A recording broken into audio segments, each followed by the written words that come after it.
प्रिय विद्यार्थियों, good morning. जैसा कि आज का पाठ है प्राणियों में पोषण। इससे पहले हमने पौधों में पोषण पढ़ा था। पौधे अपना भोजन जो है प्रकाश संश्लेषण की क्रिया से अपना भोजन बनाते हैं, मगर प्राणी जो है वो पौधों से अपना भोजन लेते हैं प्रत्यक्ष या परोक्ष रूप में। कुछ ऐसे जीव भी हैं जो दूसरों जीव को खाकर अपना जो है भोजन लेते हैं। भोजन लेने के बाद जो है वो अपने शरीर का विकास करते हैं, शरीर के अंदर ऊर्जा को संचित करते हैं और विभिन्न प्रकार के कार्य करते हैं। इसलिए भोजन जो है जीवों के लिए अति आवश्यक है। इस पाठ के अंदर हम ये पढ़ेंगे कि हमारा भोजन जो है हमारे शरीर के अंदर कैसे पाचित होता है। हम जो भोजन लेते हैं वो एक जटिल जो है पदार्थ है, जैसे कि कार्बोहाइड्रेट, उसको जो है वो सरल रूप में परिवर्तित करता है। इसी को पाचन कहते हैं। पाचन क्रिया के अंदर जो शरीर के हमारे भाग अंदर जो है हिस्सा लेते हैं उसको जो है पाचन तंत्र कहते हैं। हमारे मुख से लेकर गुदा तक जो भी हिस्सा है ये पूरी एक नलिका है जो कि पाचन तंत्र के अंदर आती है। आपको मैं बता दूं, पाचन तंत्र के अंदर कौन कौन से अंग जो हैं हमारे शरीर के एक समूह बनाकर वो जो है पूरा एक तंत्र बनाते हैं। हमारा पहला भोजन जो है हम जैसे मुख के अंदर डालते हैं, मुख से जो है वो जाता है भोजन नली के अंदर जिसको ग्रसिका भी कहते हैं, और फिर वो जाता है अमाशय के अंदर, और अमाशय से जाता है क्षुद्रांत्र के अंदर। क्षुद्रांत को छोटी आंत भी बोलते हैं बच्चों, और उसके बाद बड़ी आंत के अंदर, और फिर मलाशय के अंदर, और फिर गुदा के अंदर।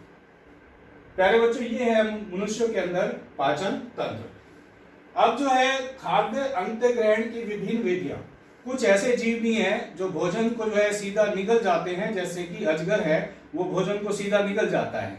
कुछ ऐसे जीव हैं जैसे मधुमक्खी है और मरमर पक्षी है, जो हमिंग बर्ड है, जो फूलों का रस चूसते हैं। ठीक है बच्चों, एक मैं एक बहुत रोचक बताता हूं कि स्टारफिश जो है वो अपना भोजन जो है कैल्शियम कार्बोनेट जैसे जो कठोर जीव होते हैं उनका कठोर कवच उतार देती है, पहले उसको तोड़ देती है, उसके बाद जो है अपना आमाशय बाहर निकाल देती है। देखो विचित्र है कि उस जीव कैसे खाता है। ये जो आमाशय है ये शरीर के बाहर निकाल देता है और उसके जो नरम भाग होते हैं उनको खाकर जो है फिर जो है आमाशय अंदर चला जाता है। ये स्टारफिश का अंत्य ग्रहण करने का एक जो है तरीका है। पहले जो टॉपिक है हमारा खाद्य अंत्य ग्रहण के अंदर ऐसे ही कई जीव हैं जो कि विभिन्न प्रकार का अंत्य ग्रहण करते हैं। इसके अंदर आपने स्टारफिश का, मधुमक्खी का, और ऐसे भी हैं जो पैरासाइट है। आपको मैं बता दूं, सिर के अंदर जू पड़ जाती है, वो सीधा खून चूसती है। खटमल है, जो है आपका मच्छर है, ये खून चूसते हैं। तो इनका अलग अंत्य ग्रहण करने का, भोजन करने का तरीका है। इसके बाद जो मेन टॉपिक है हमारा वो है मानव में पाचन।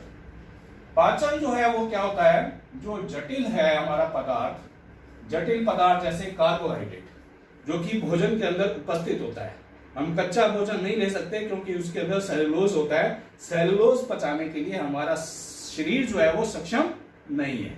उसके लिए जो है हमारे जो जानवर हैं, गाय हैं, भैंस है, वो सेलुलोज को पचा सकते हैं। वो नेक्स्ट टॉपिक में पढ़ेंगे हम। तो जो जटिल पदार्थ है, कार्बोहाइड्रेट है, जटिल पदार्थ, उसको वो जो है सरल पदार्थों में बदल लेता है। इस विधि को पाचन कहते हैं।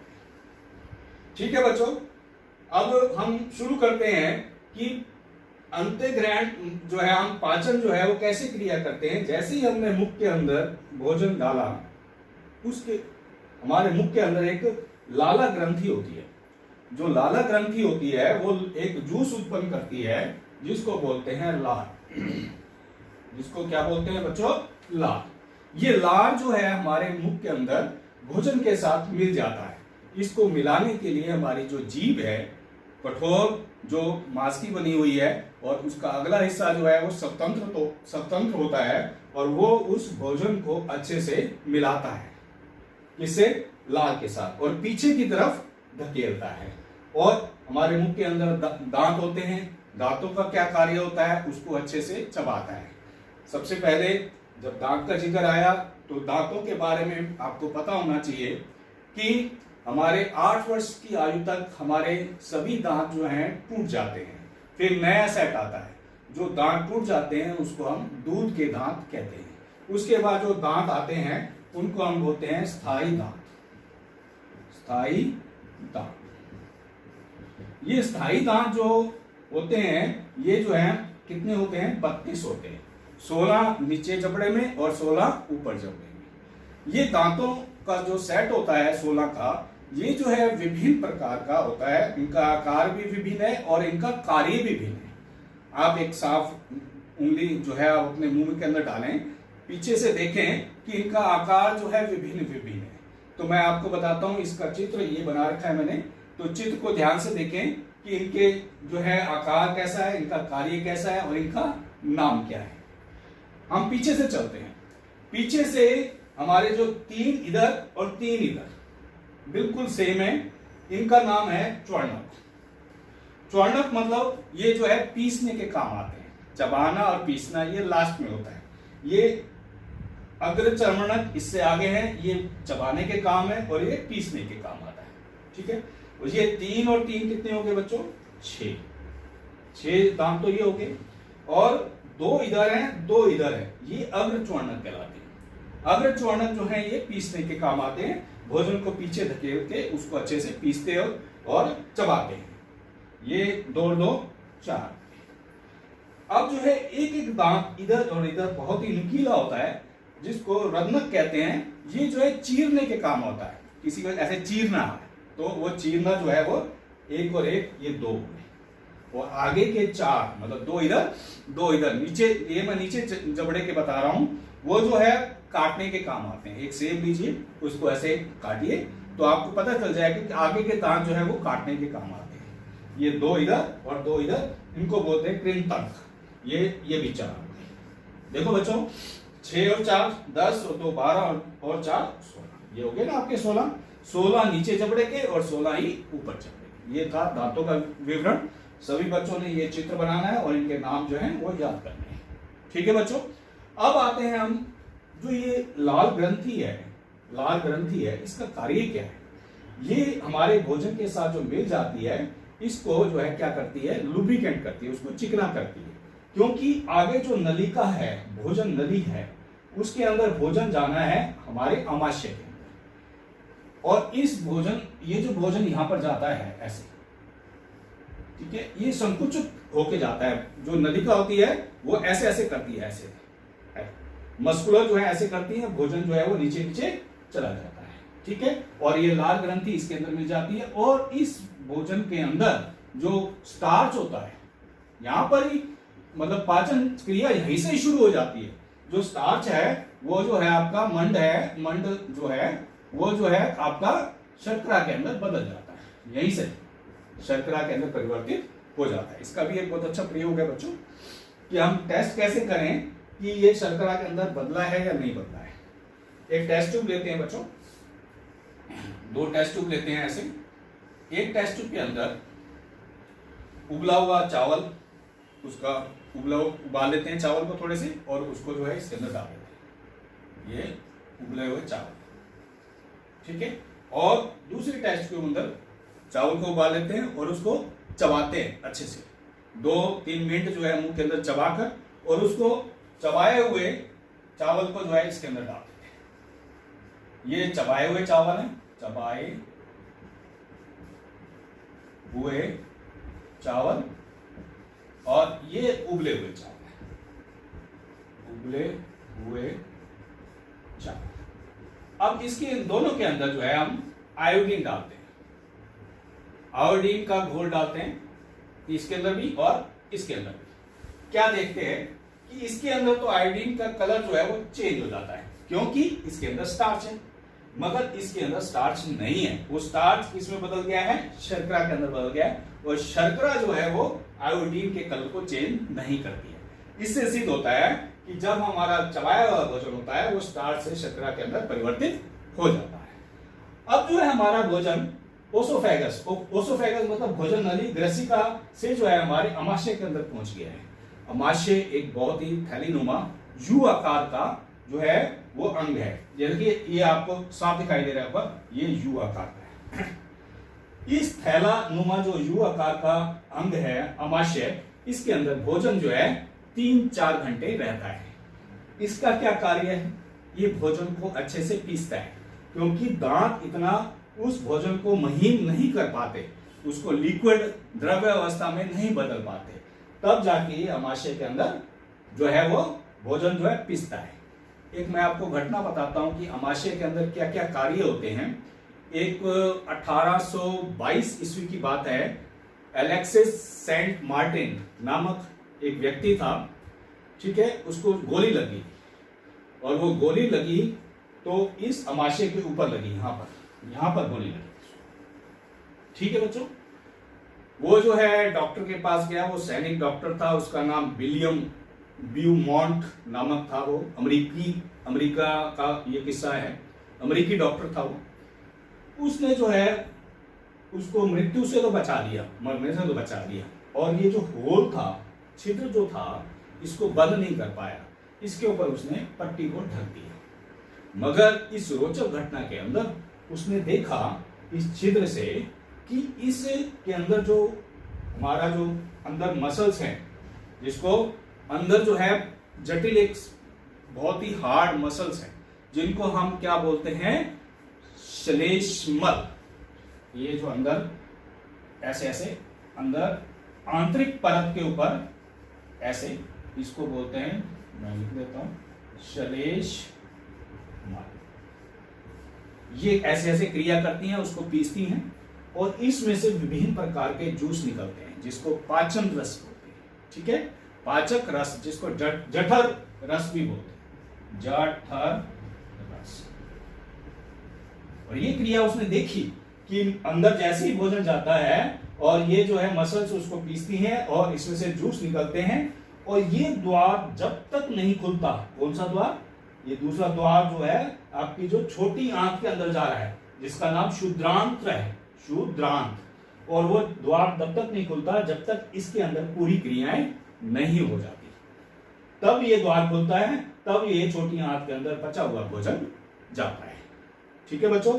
तो ये था हमारा अमाशय के बारे में। अमाशय के अंदर मैंने आपको बताया कि श्लेष्मल जो है अंदर आंतरिक भित्ति होती है, जो कि भोजन को जो है पीसती है, और इसके अंदर जूस निकलता है, जठर रूस। जठर रूस के अंदर एक जूस और निकलता है इसके अंदर, जिसको बोलते हैं हाइड्रोक्लोरिक अम्ल, जिसको HCl भी बोलते हैं, हाइड्रोक्लोरिक अम्ल। हाइड्रोक्लोरिक अम्ल अम्लीय प्रवृत्ति का होता है, जो भोजन को अम्लीय प्रवृत्ति से इनके भोजन के साथ जो सूक्ष्म जीवाणु अंदर आ जाते हैं, जीवाणु, उनको नष्ट कर देता है, ये HCl का कार्य है। और जो हमारा जठर रस है, ये जो है हमारे भोजन के अंदर, जो कि क्या है, आपका जो प्रोटीन है, प्रोटीन को किस में बदलता है, अमीनो अम्ल में। मैं आपको बता दूं कि हमारे जो कार्बोहाइड्रेट हैं वो आपके शर्करा के अंदर परिवर्तित हो जाते हैं, और जो वसा है वो वसा अम्ल में या ग्लिसरॉल में, और जो प्रोटीन है वो अमीनो अम्ल में परिवर्तित हो जाती है। अब जो है इसके ऊपर एक लाल रंग का, लाल भूरे रंग का एक अंग है, जिसका नाम है यकृत। यकृत जो है एक रस जो है प्रोड्यूस करता है, स्रावित करता है, उसका नाम है पित्त। और पित्त की साथ थैली होती है, जिसके अंदर पित्त जो है वो स्टोर होता है, इकट्ठा होता है। पित्त थैली मतलब ये पित्त जो है वो स्रावित करता है, और पित्त जो है वो पित्त थैली के अंदर जो है वो क्या हो जाता है, एकत्रित हो जाता है, जिसको हम पित्ताशय कहते हैं। यहां से पित्त जो है धीरे धीरे जो है, जब जैसे ही भोजन यहां तक इस कार्य में जो है, जब अमाशय कार्य कर लेता है, तो ये पित्त जो है इसके अंदर स्रावित होता है। पित्त का जो कार्य है वो वसा को जो है सरल जो है भागों में परिवर्तित करना है, मतलब वसा को पाचित करना है। वसा जो है यहाँ पर वसा अम्ल ग्लिसरॉल के अंदर परिवर्तित हो जाती है, ठीक है। और यहां से जो है, और ये एक हिस्सा है अग्नाशय, जो कि हमारे अमाशय के ठीक नीचे होता है। ये पीले रंग का होता है, और पीला जूस जो है वो प्रोड्यूस करता है, जिसका नाम है अग्नाशय जूस, अग्नाशय पित्त। ये अग्नाशय जूस जो है इसके अंदर जो है होता है, और ये जो है हमारे किसको पाचित करता है, कार्बोहाइड्रेट और प्रोटीन को। अब आप कहेंगे कि प्रोटीन तो हमारा ऊपर, कार्बोहाइड्रेट तो ऊपर हो गया था, प्रोटीन इसने किया, मगर पूर्ण रूप से नहीं होता है पाचित। यहाँ पर भी आकर अग्नाशय जो है उसको पाचित करता है, कार्बोहाइड्रेट को और प्रोटीन को। कार्बोहाइड्रेट को सरल शर्करा में और प्रोटीन को अमीनो अम्ल में। ये था हमारा कि हमारे अग्नाशय का कार्य क्या है, अमाशय का कार्य क्या है। और मैं आपको ये बता दूं, यकृत जो है हमारे शरीर की सबसे बड़ी ग्रंथि है। आपसे एक प्रश्न पूछा जाए कि हमारे शरीर के अंदर सबसे बड़ी ग्रंथि क्या है, तो हम बोलेंगे यकृत, ठीक है। और जो है ये भोजन हमारा जो है कहां से, मुंह से लेके जो अमाशय के बीच में कौन सा भाग है, उसका नाम है ग्रसिका। जो अमाशय है वो ऊपर से ग्रसिका से खुलता है और नीचे जो है वो क्षुद्रांत से खुलता है। और ये छोटा सा पहले अग्र भाग है, क्षुद्रांत का कौन सा, पहले वाले भाग को अग्र भाग कहते हैं।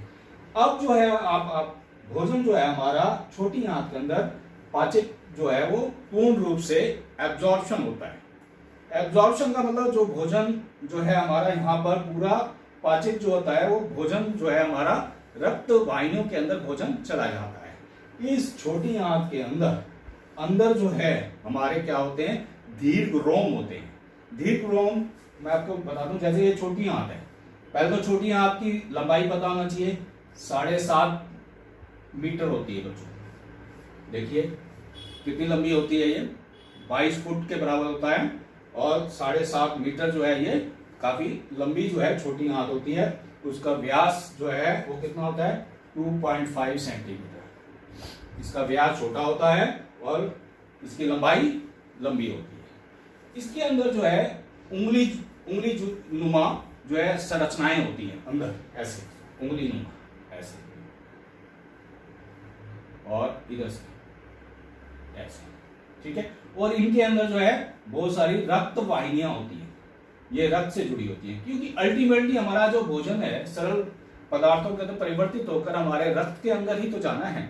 और रक्त से जो है हमारे जिस अंग को जरूरत होती है, जिस अंग के लिए प्रोटीन है हमारे जो है वृद्धि करता है, जो कोशिकाएं टूट गई हैं उनको जो बनाता है, ठीक है। कार्बोहाइड्रेट जो है हमें ऊर्जा देता है, वसा हमें ऊर्जा संचित करता है, ऊर्जा वसा से सबसे अधिक ऊर्जा मिलती है। तो ये जो उभरी हुई संरचनाएं हैं इनको बोलते हैं दीर्घ रोम। इसको क्या बोलते हैं, दीर्घ रोम। इंग्लिश के अंदर बोलते हैं विली, बहुत ही इंपॉर्टेंट शब्द है विली, ठीक है। इसी का मेन कार्य होता है, जो भोजन पाचित है यहाँ पर जो है आपके क्षुद्रांत के अंदर, जिसको छोटी आंत बोलते हैं, उसके अंदर भोजन अवशोषित होता है। यहाँ पर अवशोषण हो गया। मैं आपको बता दूं प्यारे बच्चों, भोजन जो है विभिन्न परिस्थितियों के अंदर सबसे पहला आता है अंत्यग्रहण, सबसे पहले आता है अंत्यग्रहण, दूसरा आता है पाचन, तीसरा आता है अवशोषण, ठीक है। अवशोषण के बाद होता है स्वांगीकरण, स्वांगीकरण, मैं इधर लिख देता हूं, स्वांगीकरण। स्वांगीकरण क्या होता है, जो भोजन पच जाता है, मान लीजिए वो प्रोटीन जो है अमीनो अम्ल बन गया, वसा अम्ल बन गया, कार्बोहाइड्रेट सरल शर्करा बन गई। ये जो भोजन है, ये जो सरल जो है आपकी पदार्थ है, ये उस शरीर के अंगों तक पहुंचता है, इसी को स्वांगीकरण कहते हैं। इसको इंग्लिश में एसिमिलेशन बोलते हैं, ठीक है ये। और इसके बाद जो है जो भोजन पाचित हो गया, छोटी आंत से बड़ी आंत में जाता है। नाम तो बड़ी आंत है, मगर इसकी जो लंबाई है वो बहुत ही कम है।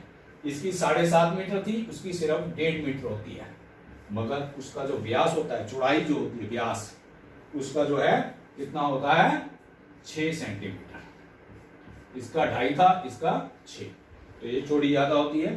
जो भोजन पाचित हो गया, जो भोजन अब पाचित नहीं है, जो व्यर्थ है, जो जिसको भोजन पचा नहीं पाई है, वो व्यर्थ भोजन यहां पर आ जाता है, ये बड़ी आंत में, जिसको बृहदांत्र भी बोलते हैं। इस बड़ी आंत के अंदर क्या कार्य होता है, जो इसके अंदर जल है, लवण है, उसको सोख लेता है, जल और लवण को सोख लेता है, इसका कार्य। क्वेश्चन आता है जो प्यारे बच्चों, जल और लवण को सोख कर फिर ये जो है आपका मलाशय के अंदर चला जाता है, और मलाशय के अंदर इकट्ठा हो जाता है मल, और हमारे मस्तिष्क को पता चल जाता है, क्योंकि नर्व्स जुड़ी हुई है हमारे मस्तिष्क में। मलाशय जब पूरा भर जाता है तो हम जो है सुबह जो है वॉशरूम के अंदर जाकर उसको गूदा से जो है मलाशय को बाहर निकाल देते हैं। इस बाहर निकालने के तरीके को निष्कासन कहते हैं। ठीक है, तो ये आपका हो गया अंतःग्रहण, अवशोषण जो है, ठीक है, अंतःग्रहण, पाचन, अवशोषण, स्वांगीकरण और निष्कासन। ये 5 पहलू हैं हमारे पाचन तंत्र के अंदर। ये पूरा जो है आपका पाचन तंत्र हो गया। ठीक है, अब जो है नेक्स्ट टॉपिक के अंदर हम जो है गाय में ऐसा क्या होता है जिसके अंदर जो है वो अपने शरीर में सेलुलोज को पचाता है। प्यारे बच्चों, जैसा कि नेक्स्ट टॉपिक के अंदर घास खाने वाले जंतुओं में पाचन, जो कि हमारे गाय भैंस जो शाकाहारी जीव हैं, वो जो है बिना खाए भी मुंह के अंदर जो है वो चबाते रहते हैं, जुगाली करते रहते हैं। वो जुगाली कैसे करते हैं? उनके जो अमाशय होता है, अमाशय का जो अग्रभाग होता है उसको रुमेन कहते हैं। ये रुमेन के अंदर जो है भोजन को वो पहले निगल लेते हैं। रुमेन के अंदर ये प्रथम जो है अमाशय का भाग है, और यहीं से ही वो भोजन लेकर धीरे धीरे उसको चबाते रहते हैं। इसके अंदर जो है अमाशय को 4 भागों में बांटा गया है, मतलब इसके 4 भाग होते हैं बड़े, आपको इस चित्र में दिखाई दे रहा होगा। और रुमेन जो है मेन भाग होता है, रुमेन के कारण ही वो जो है जुगाली करता रहता है। ठीक है, और इस जीव को जो जुगाली करते हैं उन जीवों को रोमेंथी कहते हैं, या रूमिनेंट भी कहते हैं। रूमिनेंट जी, रूमिनेंट जी। ठीक है बच्चों, अब जो घास के अंदर सेलुलोज पाया जाता है वो पाचित कहाँ होता है? वो पाचित होता है अंधनाल में। अंधनाल वैसे ही मतलब छोटी आंत और बड़ी आंत, ये छोटी आंत और बड़ी आंत के बीच में एक हिस्सा होता है जिसको अंधनाल बोलते हैं। अंधनाल के अंदर विशेष प्रकार के जीवाणु पाए जाते हैं और स्राव होता है, जूस होता है, जो कि सेलुलोज को पाचित करने में सक्षम होता है।